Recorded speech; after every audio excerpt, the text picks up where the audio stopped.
الرجيم.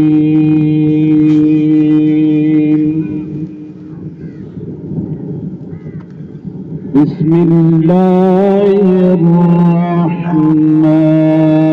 الرحيم.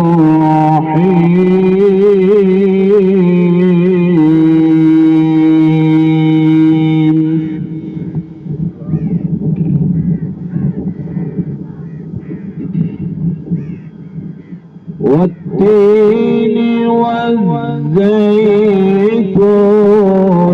وطور سينين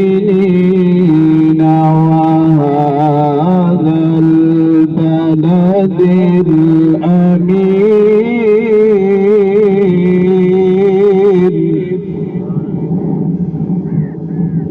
لقد خلقنا الإنسان في أحسن